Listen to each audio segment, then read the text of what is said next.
Dans le quartier de Montmartre, à Paris, il y avait un petit panda nommé Pierre. Pierre était un panda très spécial, car il avait une passion inextinguible pour la musique. Il était capable de chanter des chansons les plus étranges, des chansons qui résonnaient dans les rues de Paris et faisaient sourire les passants. Un jour, Pierre décida de sortir de sa cage pour aller jouer de son stylo à air comprimé, qui ressemblait étrangement à un instrument de musique. Il commença à jouer un air si mélodieux que les passants s'arrêtèrent pour l'écouter.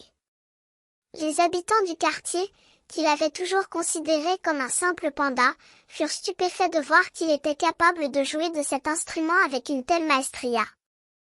Les enfants du quartier commencèrent à danser dans les rues, en chantant avec Pierre.